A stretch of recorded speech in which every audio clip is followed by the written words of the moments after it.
Hi, everyone. Welcome back to our podcast, No More Secrets. As always, I'm your aunt, Mary Albrecht. And I'm your niece, Katie Albrecht. And today we wanted to share with you guys, I think some of you noticed that we were not on the air or on YouTube or anything.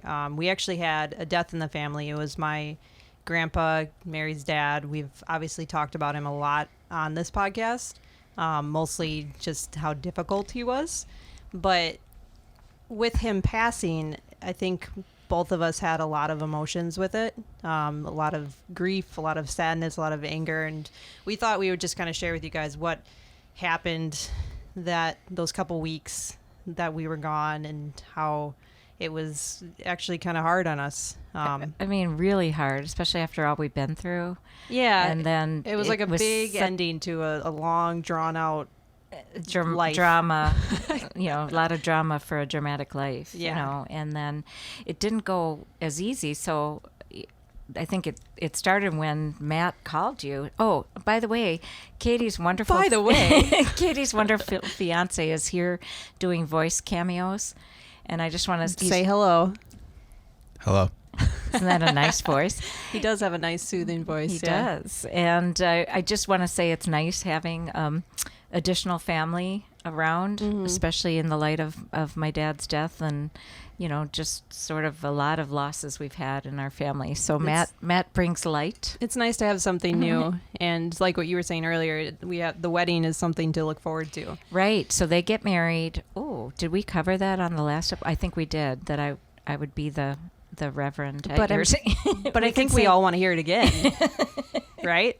They're getting married September 17th, 2022. Did I get that right? Good job. You just got to get the license September 17th. Or 18th. 18th to be safe. Yeah. So that it's not expired. 2021, yeah. But it's something to look forward to. And I find that Matt and Katie's relationship has been a bright light in the last few years. Are you practicing? Yes, I am practicing right now. I'm trying to make it about you. That's what I'm told. I'm impressed, yeah, because Okay. I was fully expecting it to be 20 minutes, 30 minutes of, so I'm Mary. Well, we're not going to rule that out. I'm just, for tonight. Oh, right. This is about you. And we're considering you being the DJ too, so it's Yeah. got to be a little bit of So everything. I can play a playlist with all the songs that have Mary in it.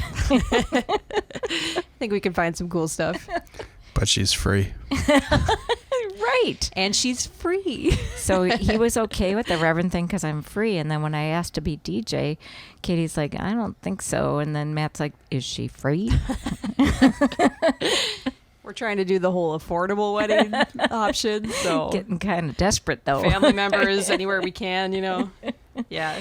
Anyway, he's going to weigh in here and there. He may have some questions, but I want to go back to the day. Mostly just get us wine when we need it. Well, he's a good assistant. But Matt, ironically enough, Matt was planning to help one of Terry's guys move Grandpa out of assisted living and into memory care on that Monday morning.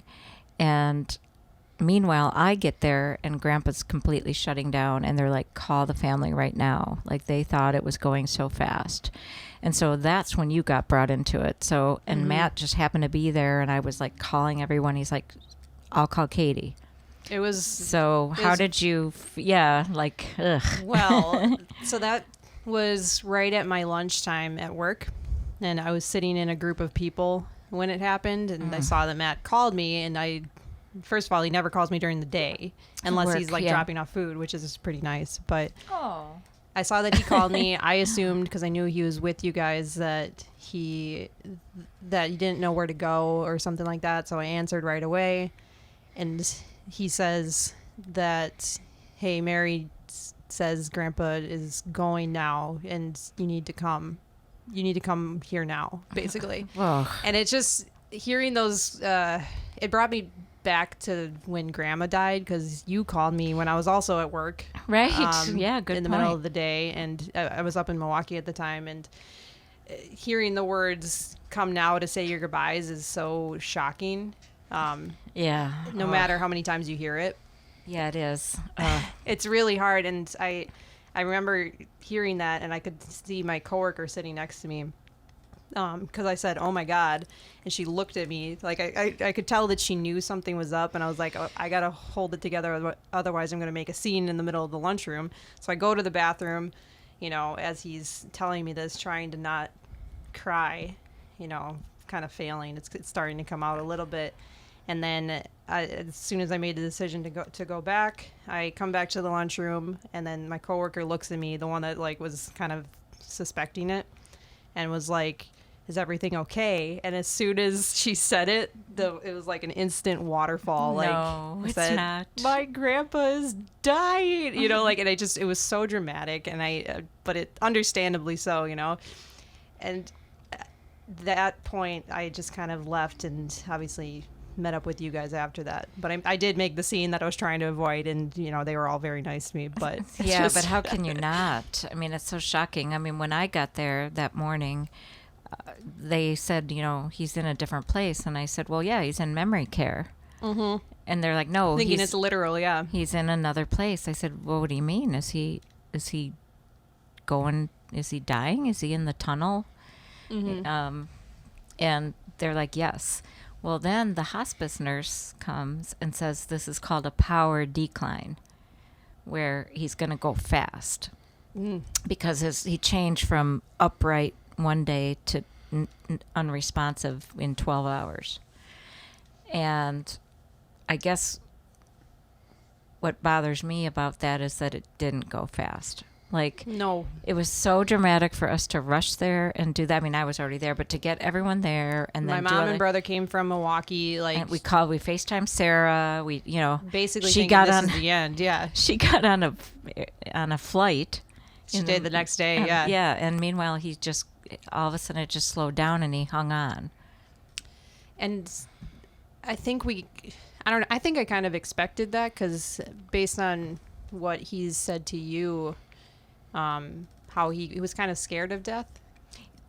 This seems makes sense normal that he fought it. Or this seemed right that he would fight it at the end because he was so scared of death and didn't know what was next.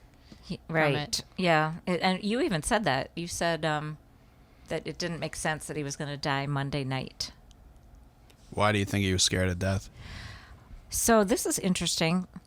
Very good question. Great question. Future fiance. Future Mr. Albrecht. He's already part of the family. No. You don't want to be an Albrecht. No, you can go ahead and change your name, please. Mr. Katie Albrecht. I think there's a nice ring to it. Mm-hmm. But anyways, to the question. I discovered after Grandma died that his faith that he had preached by all those years of marriage really did nothing for his engineering brain. Like, he never really truly grasped the concept of heaven and the concept of an afterlife, even though he lived with my mom, who studied it since she was 10, read the Bible start to finish a couple of times, worked on her faith, was excited to meet God. And my dad was going along to the church and all involved and, prayers and amen and, saying prayers at meals. Mm-hmm. Come to find he's like, my brain, after Grandma and Ken died, your dad, I said, does it help you, Dad, to know that Ken and Mom are together in heaven? And he goes, it doesn't help at all. He said, my brain doesn't work that way. I can't feel that. I can't see that. It doesn't make sense to me. So I think he just felt like it was an abyss that he was going into, and that was scary to him because he couldn't control it anymore. That was a really good question, Matt. It's true. I mean, but it's true. And I think a lot of people, we've talked about this before, a lot of people have that fear of death because they don't know what is next. And that's, again, called the leap of faith. Like, we've been talking about that. Like, yeah, you don't really ever have, it doesn't feel like, okay, I can prove that this exists right here. But you choose to believe it just to make... For some peace, For some peace in this life. Yeah. And there have been a lot of studies that show, that there is an afterlife. People that go and come back and that kind of thing. So. Right. But anyway, he was just terrified of death, and he fought it all week. Ugh, and Katie, then you came back. I was there on Wednesday. every night except for Tuesday. Right. But Tuesday, I mean, Matt knows I broke down, like, because I was just, it all kind of came to me, and I realized how upsetting this death is with it being my last grandparents, and then I thought about, how he supported us. Yeah. Like he kept a tried. roof over our heads, even though we probably were in poverty otherwise. Every single fucking time. Cheers to that. I do Yeah. this. And now you all get to see it. I know, it's a nice treat instead of just the noise. But yeah, it's just like he definitely supported us big time financially, and it just didn't go unnoticed for me, and I'm assuming my siblings either. But it really hit me hard that night, because I was like, wow, this is this person that kept a roof over our heads for our entire life is gone now, and it hit me hard. Yeah, oh, for sure. And he seems so solid. I almost thought somebody like that couldn't die, because he was so stable. Right. Yeah, and he kept ticking. And he kept going, I know. So, and that's kind of sad, though, that, because we've talked about this, that he was trying to keep a roof over your head, and he did, but other than that, you never saw any of the additional money. Like, you said that your electric would get shut off, like, because he wouldn't use the money for the thing he was supposed to use it for, which was to keep your utilities on or pay your mortgage. Like, he would, double mortgage, triple mortgage, that kind of thing. And it's kind of sad that Grandpa didn't ever... He was trying so hard to make sure that we were all right. He was, and he trusted his son, and that's what's sad. Yeah. Because he just kept giving money to Ken directly rather than getting the bills themselves. He did give some to my mom, and that obviously went to the family. At the end. Like the last 10 years or so, right? Yeah, and that went to family stuff, and, she obviously gave that to her kids, and that kind of stuff. So. I just want to say that I talked them into that, how I go to bat for the family. Yeah, no, I mean... And I was like, give it all to Jan. I just got to, did you want to say something, Matt? He gave us the finger. Well, the finger doesn't mean you have to stop your thought. Okay. But what was his, if you guys have memories of his relationship with Ken, growing up or as an adult? That's another good question. Yeah, really good. Because that's not explored in the book as much. That's true, because we focus more on grandma, I think. But do you want to start as a kid? Yeah. I could say more adult. As a kid, Grandpa was all about function with Ken. Going to Little League, getting scores. It was all about achievement, from the start. There was no playtime. There was no cuddle time, no touching. Did my dad request that ever? Like as a kid? No, I think he was just trying to perform for Grandpa and make him happy. But he was already in his room talking to himself with, like demons and blankets over his head, and Grandpa wouldn't accept that. It wouldn't go in, like a dad would go in and be like, what's going on? No, he was down in his den working. I would go to my mom to say he needs help, and then my mom wouldn't tell my dad. So your dad suffered. I felt like he had demons long before he abused me. So, but so as there was long not as much interaction, it sounds like, between the two of just them. functioning. It was like Little League games, basketball. If there's like, maybe flag football or something, like it wasn't. There was no. Yeah, it wasn't like, how are you? Like, he never really got to know me. Just assumed his son was going to be like him. Did he kind of push him into sports? Like, is that where my dad's sports drive came from? Definitely pushed him into sports. Yep. That was his thing. Yeah. Yeah. And that's what they bonded on. And that's what your dad needed, was to have some kind of connection with his dad. But that was when he was younger. But going forward, they had a terrible relationship in high school because he just rebelled, and he did everything opposite of what Grandpa would have wanted. He was lazy. He didn't go to class. He got Fs. he even though he sat. was very smart, Oh my God, yeah, he was so smart. brilliant guy, yeah, and then he just kind of wasted it. It's interesting that towards the, I mean, I remember a lot of blow-ups with Grandpa and my dad. Okay, that's interesting. I mean, one that stands out was my college graduation. Oh, right. I mean, my dad was blowing up at everyone, but Grandpa was the main target that night. Yeah. Saying that he never loved Lucky, which was the dog that we put down the night before my graduation, and my dad was using that as a victim complex.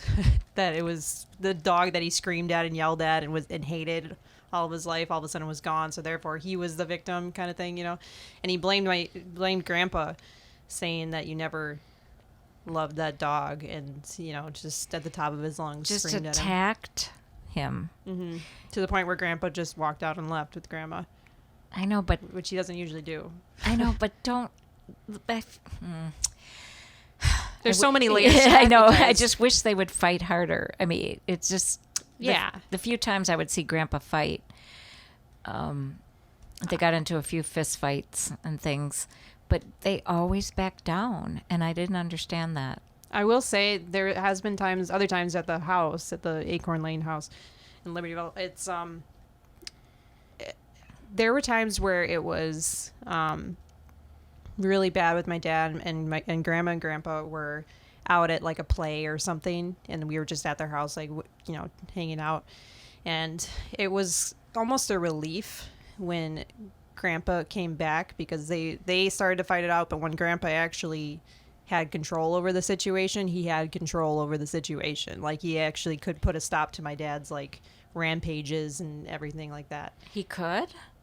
I mean, I didn't see it often, though. That's the thing. Yeah. I only have one memory of this, but I remember after my dad was yelling at us the whole night, and they come home and he sits him down on the couch, and then my dad like stopped shortly after. He tried to fight back a little bit, but he actually put his foot down, and it worked. See, this temporarily. is what I'm saying with your dad. When you really firmly stood up to him, he backed down. Mm-hmm.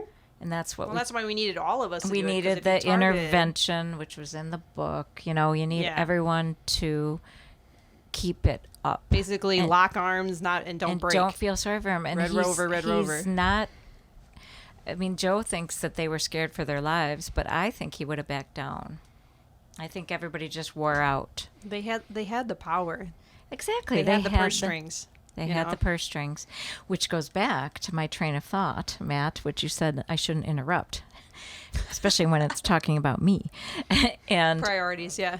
But no, I remember fighting with my dad.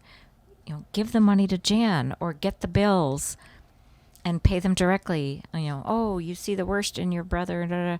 And shortly after that, after weeks of fighting, he started splitting it and giving half to your mom and half to Ken. Yes, yeah. Which was better than nothing.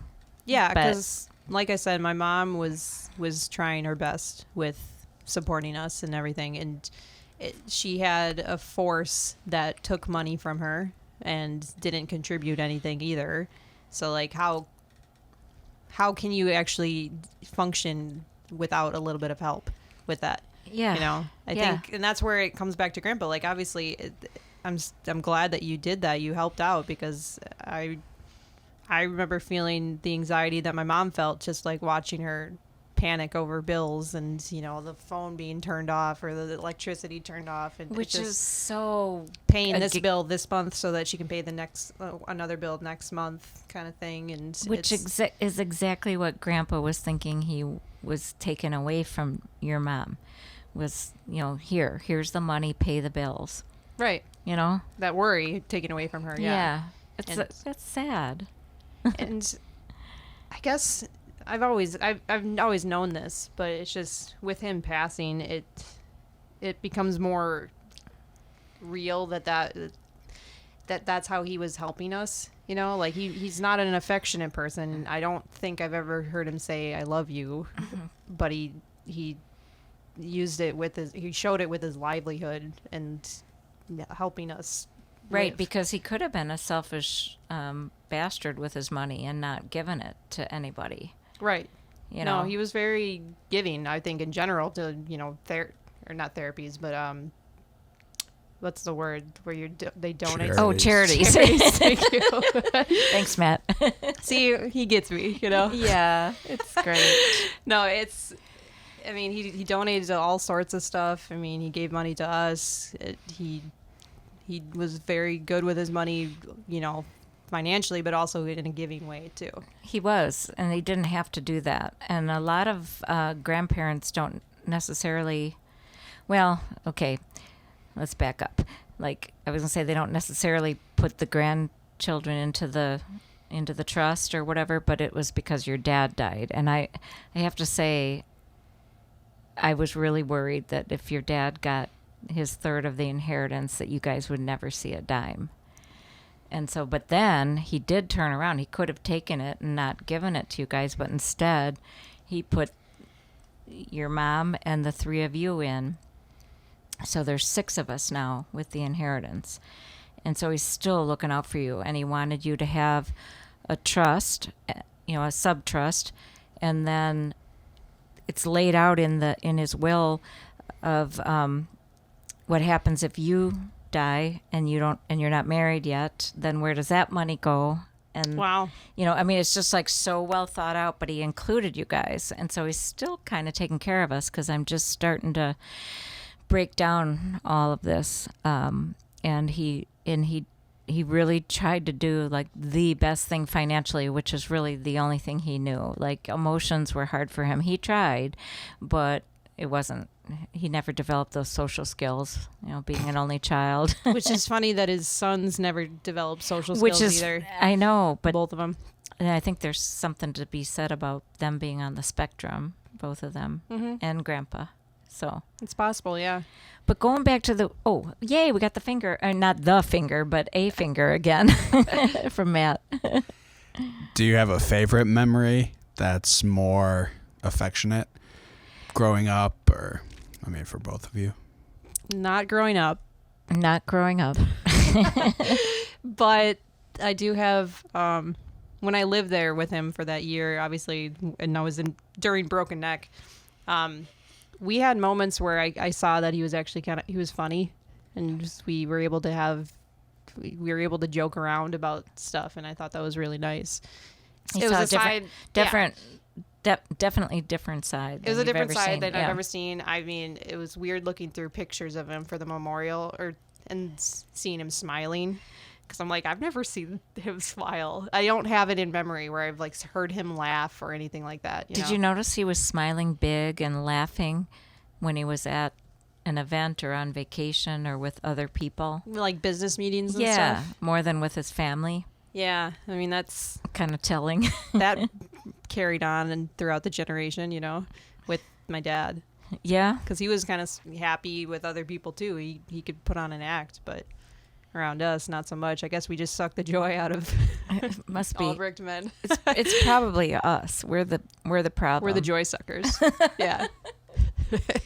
But in answer to your question, Matt, with him meeting his girlfriend at Green Oak Senior Living, she basically said, "What's wrong with you? Why don't you ever tell your daughter you love her? Look at everything she does for you." I mean, and in the last maybe 2 months, he's been, because he's been vulnerable, he's actually initiated, love you, I love you, which I never heard until the last, the last year he would do it, but he wouldn't initiate it. If I said I love you, he'd be like, love you.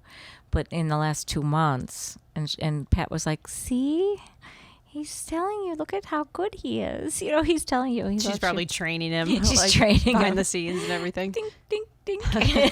But it was nice to hear, regardless of the situation. And it was good for Pat, because she was trying so hard to make him into a loving, emotional person. Mm-hmm.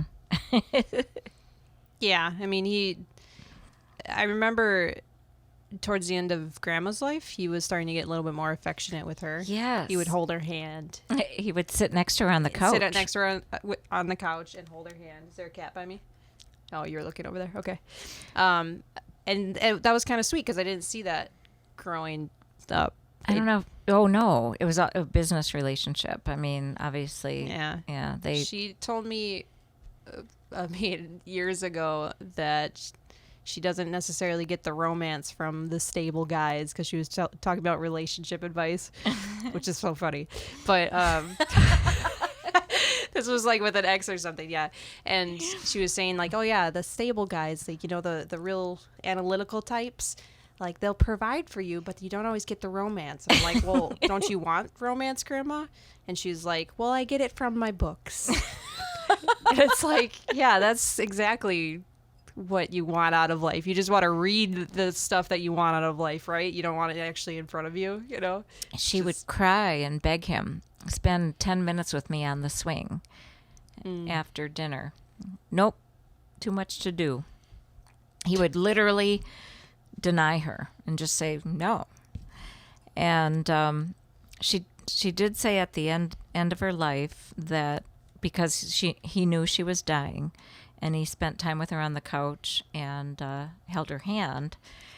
She's like, I'm glad I lived long enough to see romantic love from your father. I remember that, yeah. Yeah, and I was like, well, okay, romantic love. I mean, he's sitting next to you on the couch holding your hand.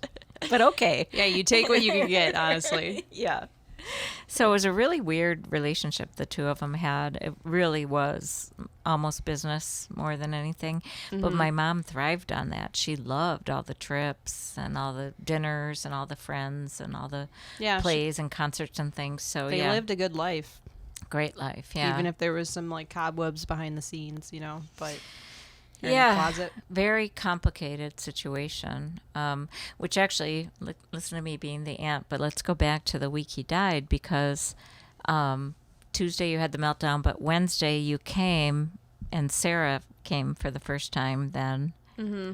And then you and I both witnessed him being in so much... On Wednesday night, yeah. Discomfort. Yeah, that was really bad because everyone else went first to go see him, and I kind of came later. And he was in visible pain. And I obviously didn't see it as bad as you did, but he was starting to gesture towards his mouth. Oh, I know.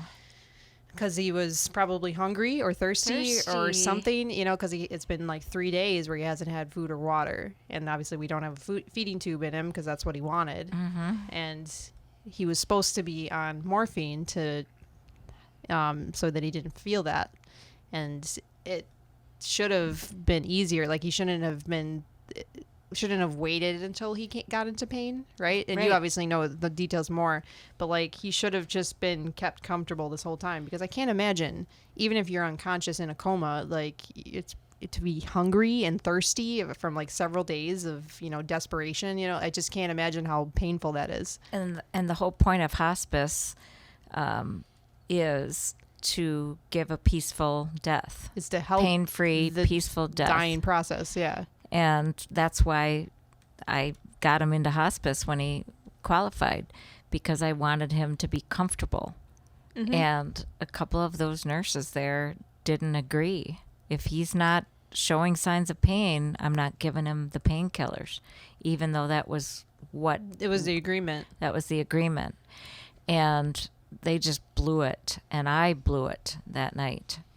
And I went to bat for him, and I was there till midnight, and I was screaming. I talked to you guys, whatever.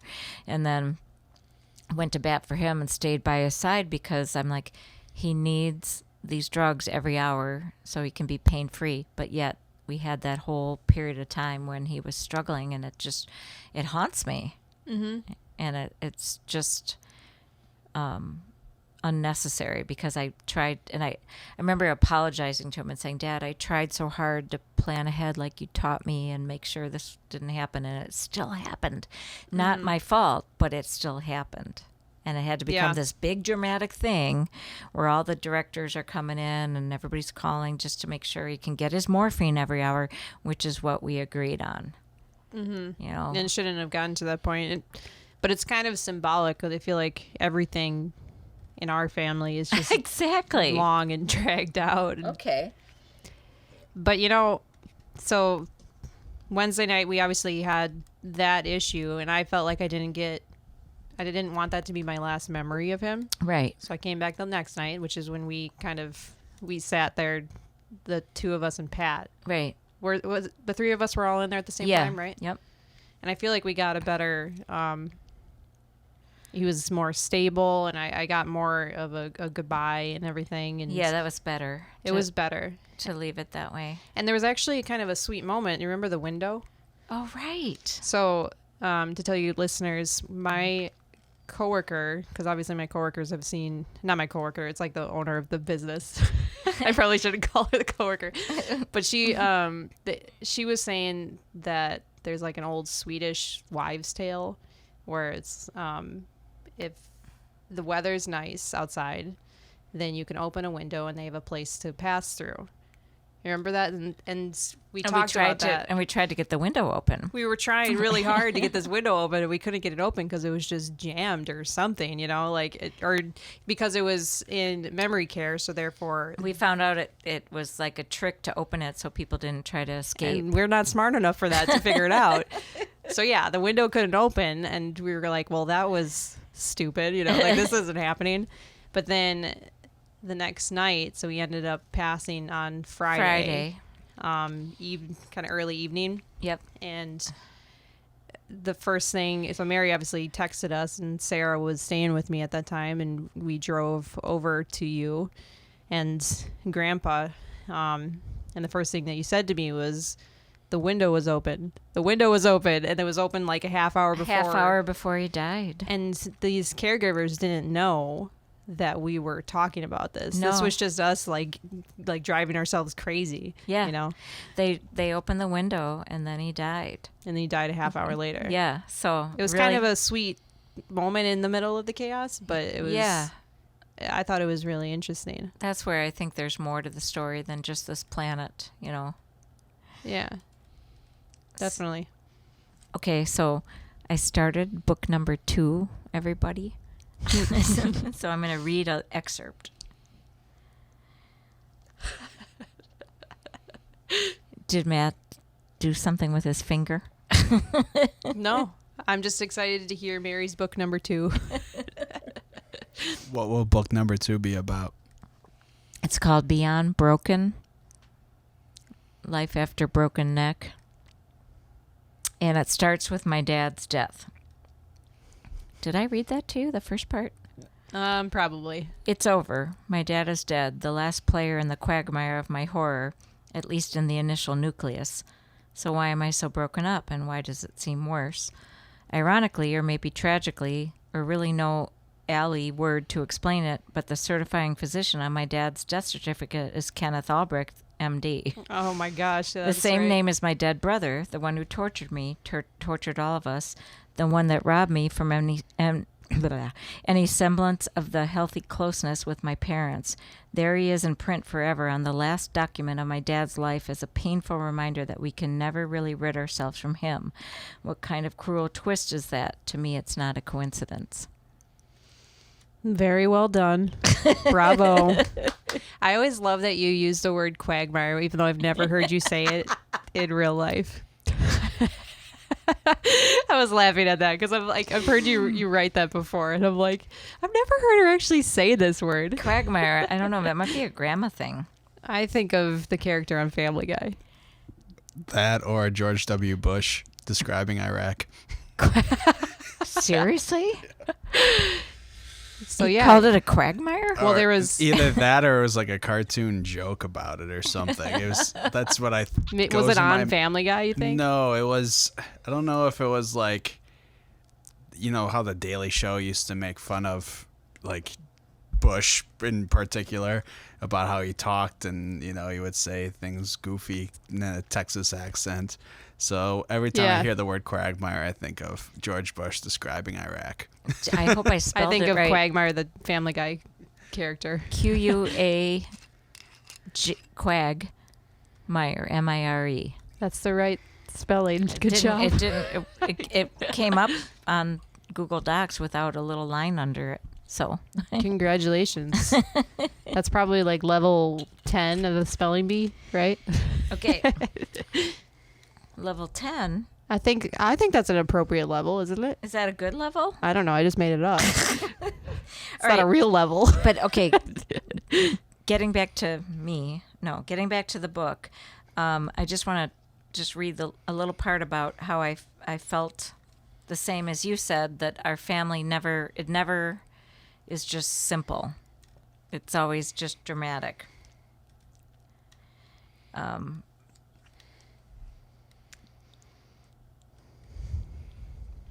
So I'm not gonna read it all. Matt's happy. My dad died in a traumatic way that seemed to mimic the trauma of my life with this family. Him captaining the ship. He hit me 3 times as I tried to comfort him. He was angry and violent. He was removed from me emotionally even more. He was thrashing and punching, writhing in pain. He stuck his fingers in his mouth and moaned like he was suffering. But anyway, so then later I just said, I'm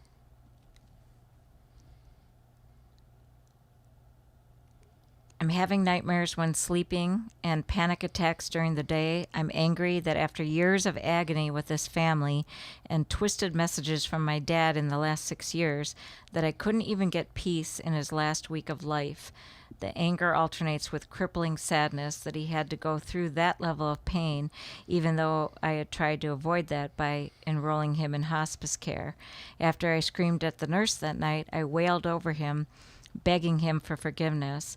I know intellectually that it wasn't my fault, but emotionally I feel to blame. After all, that was my position in our family, scapegoat. So is that how you're still feeling? Not really. It's faded. But it helps to get it out, obviously. It's gotten out, and also you get over the fatigue of all the emotions, and your head clears. And I'm realizing, like, man, I did everything for that guy. I went to bat for him. That was just a mistake on the nurse's part. He's resting in peace. He's okay. You know, I don't have to be haunted by it anymore. So it's definitely getting better. Yeah, but I mean, after the first couple of weeks, it's so raw. It's still. Oh, excuse me. Did I burp into the? Do you want to do it louder so I can actually hear it? No, So how are you doing now with everything? Are you getting to the point where you're feeling more peaceful about it, or is it still kind of hurt from time to time? I get sad from time to time, but I'm mostly feeling relief. I'm sad more for what we didn't have, in terms of the closeness. I didn't really understand him. Or I did understand him, but it wasn't enough for me, or something like that. So I feel sad about what we didn't have, but I'm really relieved to not be waiting for that phone call, like always on edge with the phone calls, with things going wrong with him. Like since Grandma died, it just didn't make sense to me anymore.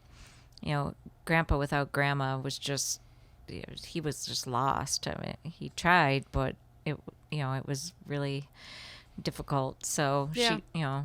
She held them together, and so yeah, I'm actually doing okay, for the most part. How about you?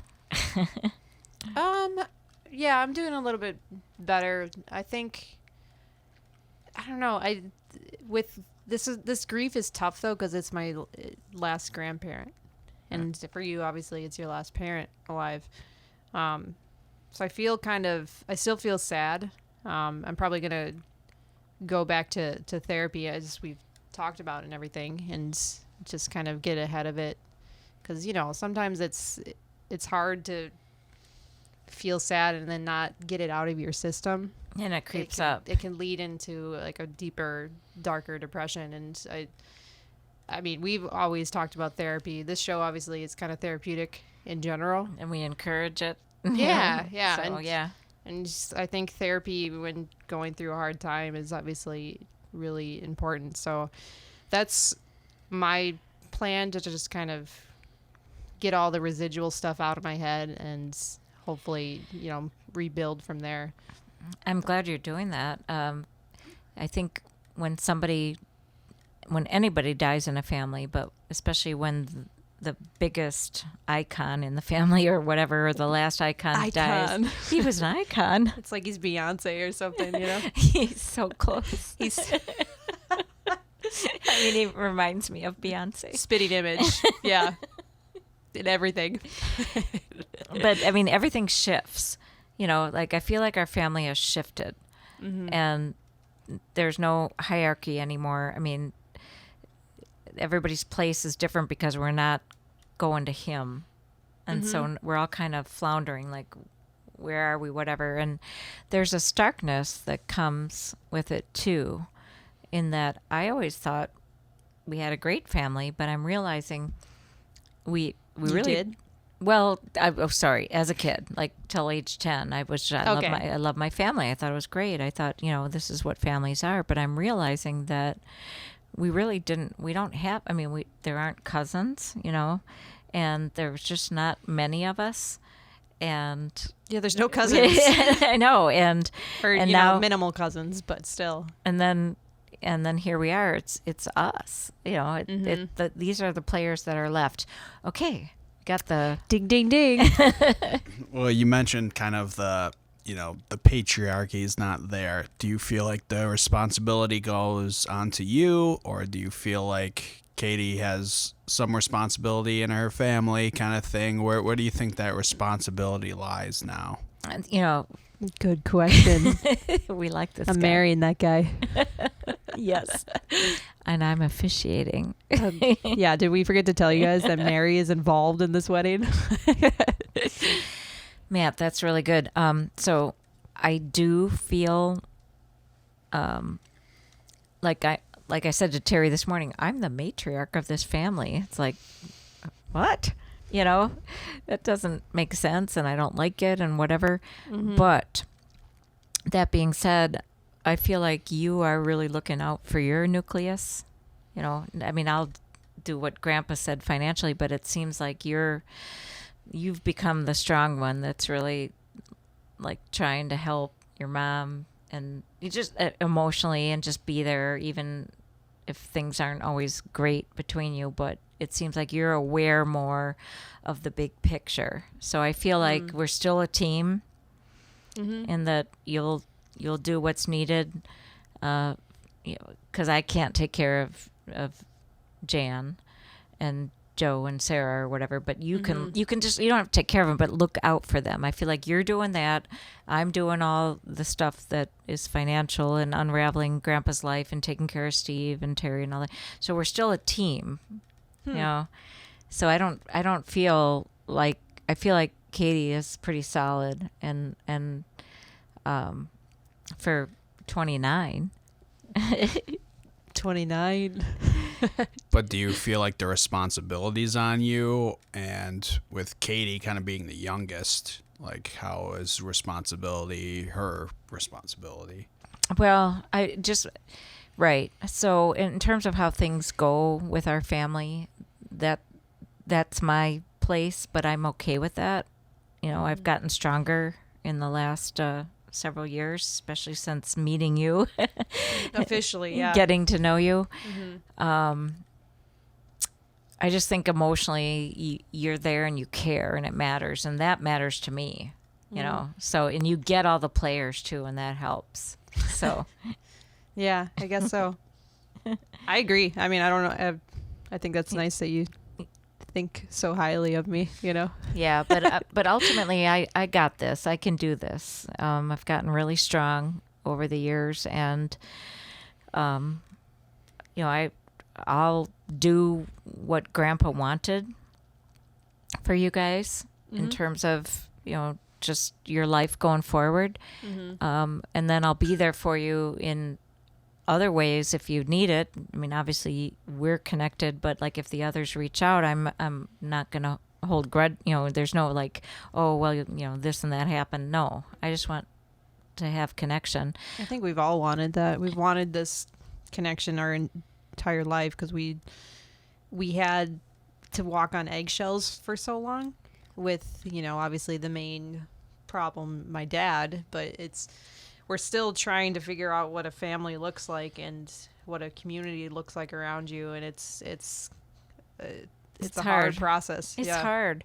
And the more we get away from it, the more I realize how twisted it was.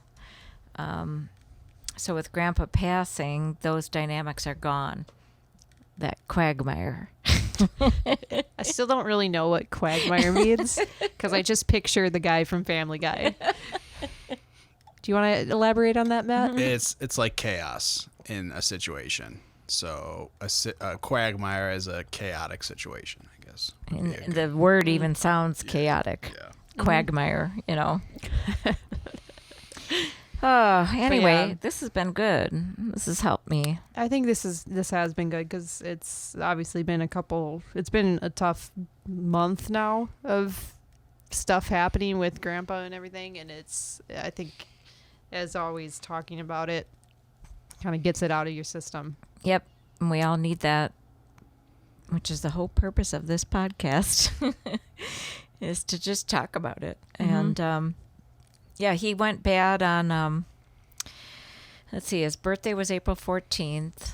And then by the 17th on Saturday, he was out of control. And then we put him in memory care on the 18th and he just shut down. So the 19th was when you guys came over. So it's been, 3 weeks only? 3 weeks from yesterday. Yeah, it hasn't been a full month, but it Oh my feels God. like it's been years. I know, it does. It does. This has been a very long few weeks. It has honestly. been. I don't even really know how we got through it because I think back to the funeral, that seems like months ago, or a month ago. It does. Yeah, it was And only a that's- week and a half ago. Yeah. Almost 2 weeks ago. Yeah. Right. Yeah, that's wild. So we still have a lot of processing to do.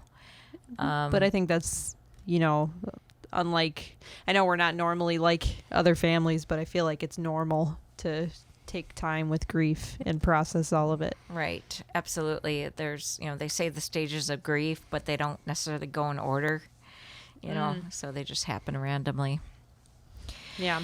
So Matt, he's got the finger going again, because I was going to ask you, what do you think of this, of coming into being Mr. Katie Albrecht?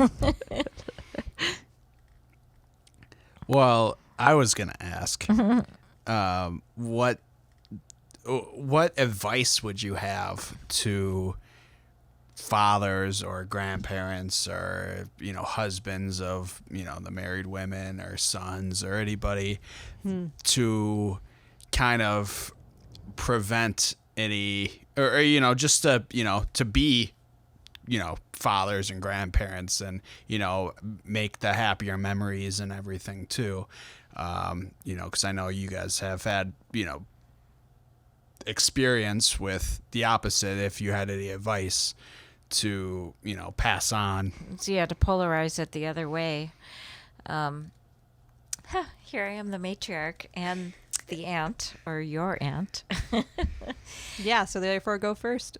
But I do want to say two things. Okay, so when I was kind of thrown into raising my stepdaughter, I just spent time. She was 11 years old. She was troubled. I didn't know anything about being a parent or whatever, but I just spent time trying to get to know her. And I'm told by the healthiest of families that the parent has the kid, but then tries to get to know the kid, as opposed to that kid is going to be like me or that kid is going to be that. Like, how does that kid tick? And I would spend years with Meg just like trying to understand how she ticked. Okay. And that was, Megan says, the thing that saved her, because somebody just didn't want to make her into something she wasn't. They just wanted to know her. Okay. Mm-hmm. And that it can happen at age 1. Like, how do they tick? What are they doing? What are they, And the second thing is that my dad's girlfriend, Pat, her kids are are cohesive and healthy and whatever. And one of her children said that she always just showered them with love and positivity and the value of family, and just constantly was interacting with them, just being with them, like there all the time. And so those two things, like you put these people on the planet, okay, find out how they are, get to know them, and then shower them with love. Seems kind of basic, but we didn't have that. Yeah. I mean, I didn't. So. And what I'm thinking of is because we had very different, we had almost the opposite end of the spectrum when it comes to fathers. Like yours was the hardworking, okay, right, never there. That way, yep. Mine was the lazy, always there when we didn't want him type. Like that's a good point. I think when it comes to being like the male leader, the patriarch in the family, you want to have it balanced, like it's not a somewhere bad thing to work hard. Right. Yeah, and like provide a good life for your family. Like I think that's obviously a good thing. But then when you should also be there and like play sports with your kids. My dad obviously had his issues, but he was always coaching our stuff, and we connected. We may have only connected like on sports. That's how, at least myself anyway, but we had a way to connect that way. And what Grandpa was always in his den. That's right. what I picture. He just was like always in his den. Yep. Like I think. Yeah, he just never. 5 minutes at the dinner table, gone. Yeah. In his den. Yeah, that's another one. I think a good tip is to do your dishes and that kind of stuff. Which you discovered living there, right? Yeah. Oh my gosh. Yeah. The guys in that family, they just leave their dishes on the table and then walk away in the middle of dinner. And I'm like, in the middle. We weren't great on manners, but I feel like this is very much not good manners, Yeah. But I'm marrying a guy that does all the dishes.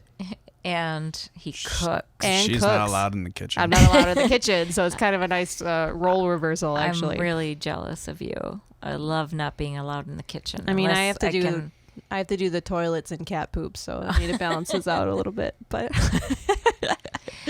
so, I want to wrap it up, or if we're going to wrap it up, but I want to repeat again how my mom said all through their marriage, "Arlie, Arlie, I never really knew thee." Okay, so there's Grandma who's married to Grandpa and decades together, and she would say, even at the end of her life, she never really knew him.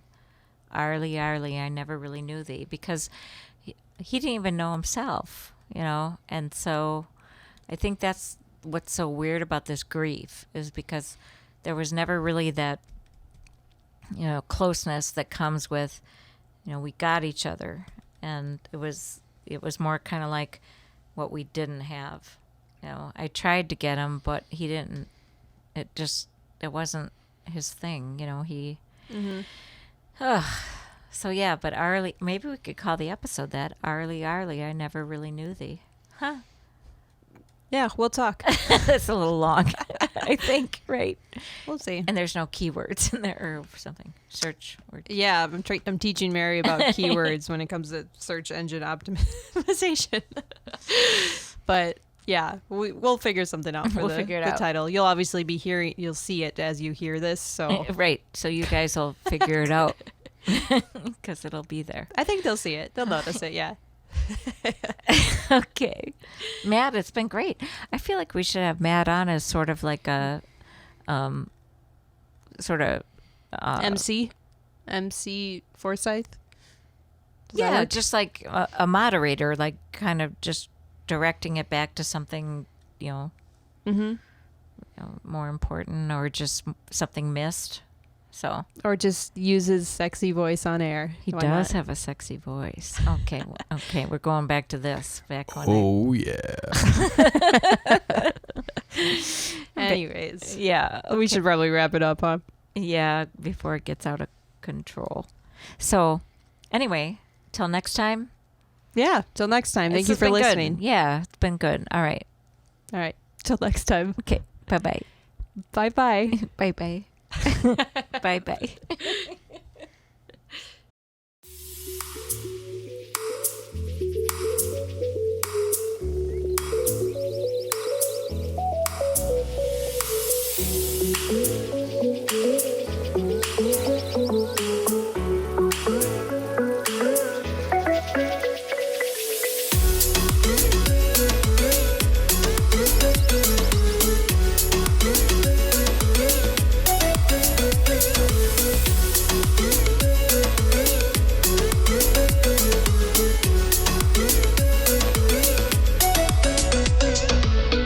Hey guys, thanks for checking out this week's episode of No More Secrets. If you liked what you saw, subscribe below. And be sure to check out our website, thealbrechtauthors.com, where you can also purchase a copy of our book, Broken Neck. You better f***ing do it.